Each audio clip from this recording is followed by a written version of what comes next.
Assalamualaikum warahmatullahi wabarakatuh. Kembali lagi bersama Bu Guru. Hari ini kita akan belajar di kelas 2, tema 2, bermain di lingkunganku. Langsung saja kita akan membahas mengenai mata pelajaran PPKN. Nah, yang pertama mengenai aturan. Aturan adalah suatu pedoman agar manusia dapat hidup secara tertib dan teratur. Aturan dibuat agar ditaati, bukan untuk dilanggar. Nah, pada tema 2, kita membahas mengenai aturan di rumah, aturan di sekolah, aturan di rumah teman, dan aturan di tempat wisata. Aturan di rumah, misalnya, bangun pagi pukul 5, meminta izin jika hendak pergi, membantu orang tua, mengerjakan tugas sekolah, dan beribadah tepat waktu. Kemudian, aturan di sekolah, yaitu berangkat sebelum pukul 7, memakai seragam sesuai ketentuan, melaksanakan piket kelas, dan rukun dengan teman. Aturan di rumah teman, contohnya, bersikap ramah dan sopan. Saat bermain dengan teman harus sportif, berpamitan jika hendak pergi atau pulang, kemudian saling menghormati sesama teman. Selanjutnya, aturan di tempat wisata, yaitu menjaga kebersihan lingkungan, mengantri saat membeli tiket jika hendak masuk ke tempat wisata, dan tidak boleh merusak tanaman, merusak tembok yang ada di sekitar tempat wisata. Lalu, apa manfaat mematuhi aturan dan akibat tidak mentaati aturan? Manfaat mematuhi aturan, misalnya, manfaatnya ya, melatih diri menjadi disiplin, terhindar dari hukuman, hidup menjadi lebih nyaman, dan disayangi orang tua, teman, dan guru. Nah, lalu akibat tidak mematuhi aturan. Yang pertama, tidak disiplin, bisa mendapatkan sanksi atau hukuman, tidak disukai teman, orang lain menjadi tidak nyaman. Lanjut untuk mata pelajaran bahasa Indonesia. Yang pertama, kita akan membahas mengenai makna kata. Makna kata adalah maksud yang terkandung serta tersimpul dari suatu kata. Contohnya, kata kasar, maknanya kesat atau tidak halus. Kemudian kata tetap, maknanya tidak berubah keadaan atau bentuknya. Kemudian ada kata wujud, rupa atau bentuk yang dapat diraba. Yang terakhir yaitu kata berubah, artinya atau maknanya berbeda dari semula. Lalu, selain itu, ada membuat kalimat. Anak-anak sudah bisa kan membuat kalimat? Membuat kalimat dengan menggunakan kata apa, siapa, di mana, kapan, mengapa, bagaimana. Apa itu untuk menanyakan objek atau benda atau keadaan ya. Kemudian siapa, menanyakan orang. Di mana, menanyakan tempat. Kapan, menanyakan waktu. Mengapa, menanyakan suatu alasan. Dan bagaimana untuk menanyakan sebab. Selanjutnya, kita akan membahas mengenai materi wujud benda.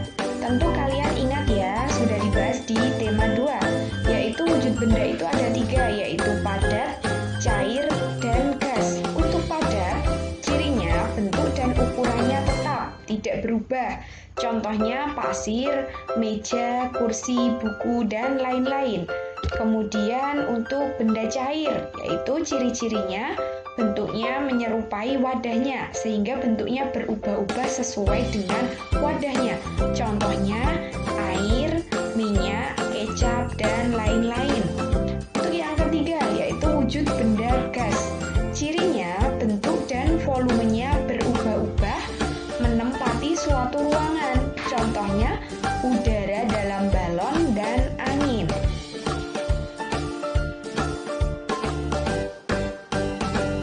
Lanjut untuk mata pelajaran selanjutnya yaitu matematika dengan materi perkalian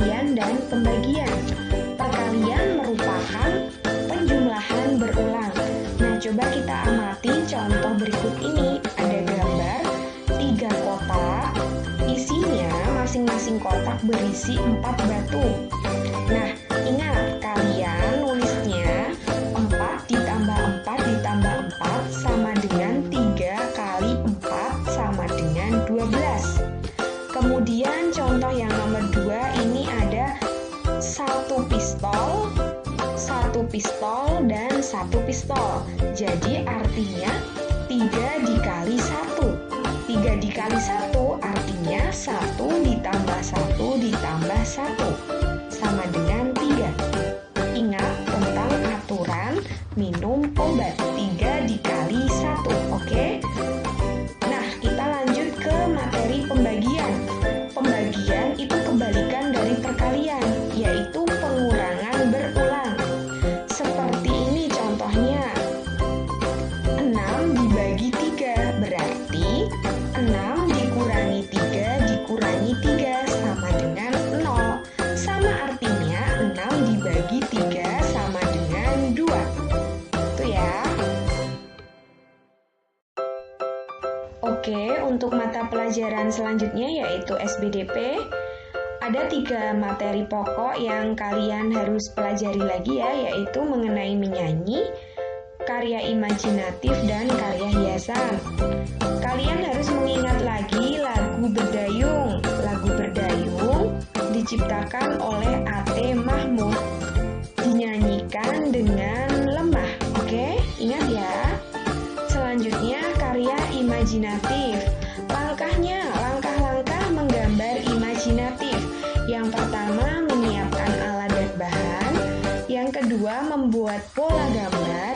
Yang ketiga, mengarahkan pola gambar menjadi gambar yang kalian inginkan. Yang keempat adalah mewarnai gambar. Kemudian untuk karya hiasan, nah di sini ada bingkai foto, tapi belum ada fotonya ya anak-anak. Di sini bingkai fotonya terbuat dari kertas, kemudian dengan hiasan kerang. Nah, ini kerang ini termasuk bahan alam. Jadi, alat dan bahan yang digunakan ada kertas, lem, gunting, dan bahan alam. Selanjutnya, kita akan belajar mengenai materi PJOK. Kemarin kalian telah belajar mengenai materi gerak lokomotor dan gerak non-lokomotor. Gerak lokomotor adalah gerak yang menyebabkan perpindahan tempat. Sedangkan gerak non-lokomotor adalah gerak yang tidak menyebabkan perpindahan tempat.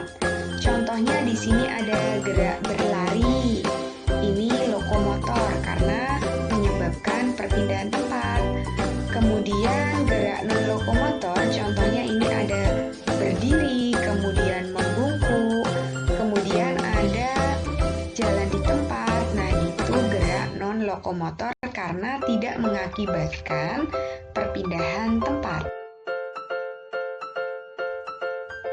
Nah, itu tadi rangkuman materi di tema 2. Terima kasih telah menyimak video ini.